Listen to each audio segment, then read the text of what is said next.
Hello les gens, aujourd'hui je vous propose de réaliser un bon crumble. Bon, de base, j'avais pas prévu d'en faire une vidéo parce que je me suis dit que c'était un petit peu simple, mais en fait pas tant que ça, on peut tout à fait rater son crumble dans la vie. Puis comme ça fait partie de mes desserts préférés, eh bien ça aurait été dommage de ne pas lui faire honneur. Le mien, je ne voulais pas qu'il ressemble à ça, ni à ça. On va faire un mix entre les deux, entre la pierre et la farine. Pierre? Non, Guy. Tout d'abord, on commence par éplucher nos pommes, même si elles sont bio, ça n'en sera que meilleur. On enlève aussi le trognon, si vous avez cet ustensile, c'est bien pratique. Vous vous appliquez, vous enlevez bien tout, qu'il n'y ait pas de petits bouts pour la dégustation. Puis on les coupe en morceaux d'environ 2 cm par 2 cm. Elles s'oxydent assez rapidement, donc on essaye d'aller vite quand même. Nous, c'est Fort Boyard, c'est conditions de tournage un petit peu difficiles.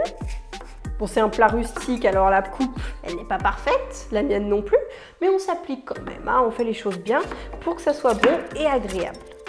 Parce que sinon, il y aura des bouts de pommes qui seront trop cuits, d'autres crus, c'est pas ce qu'on veut non plus. Maintenant, un autre secret pour réussir un bon crumble bien gourmand, c'est de pré-cuire les pommes, parce que en fait, les mettre directement au four cru, elles vont rester sèches, elles vont pas compoter. Donc en fait, on va les faire pré-cuire avec un fond d'eau, 15 minutes à couvert, comme ça conserve l'humidité.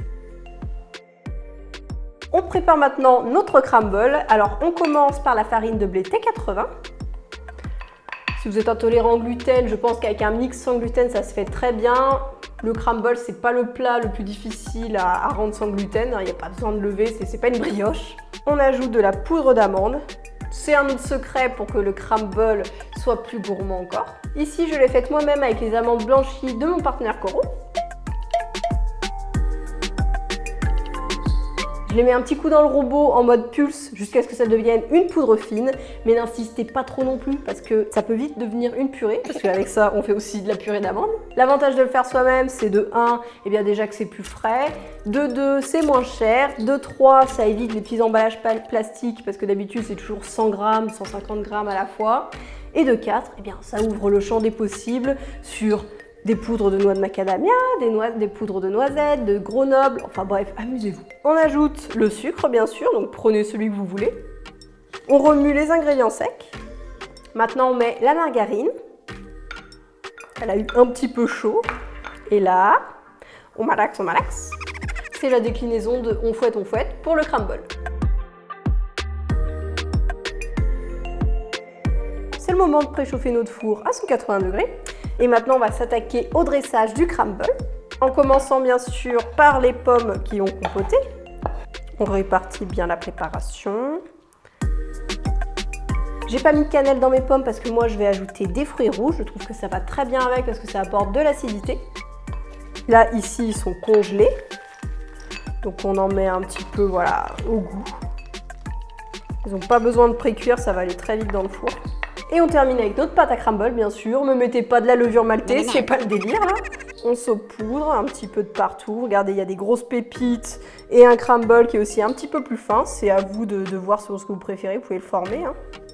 Hop, regardez, on peut faire des gros catons. Pour tous les goûts. On n'oublie pas les bobards. Et on enfourne pendant 20 à 30 minutes à 180 degrés.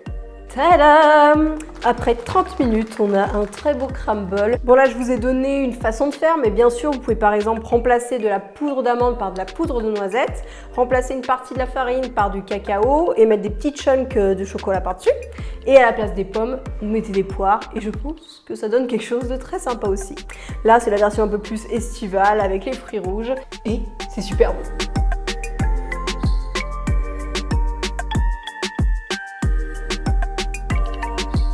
J'en profite aussi pour dire que maintenant toutes nos vidéos sont en train d'être sous-titrées pour les personnes sourdes et malentendantes.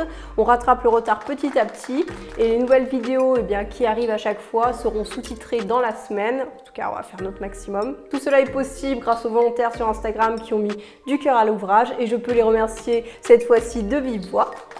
Si vous me suivez exclusivement sur YouTube et que vous voulez participer au sous-titrage, suivez-moi sur Instagram, comme ça, par MP, on peut échanger sur la marche à suivre, vous verrez, c'est très simple. Et il ne me reste plus qu'à vous dire, pensez à liker, à vous abonner, à malaxer, et on se dit à bientôt pour de nouvelles aventures les gars.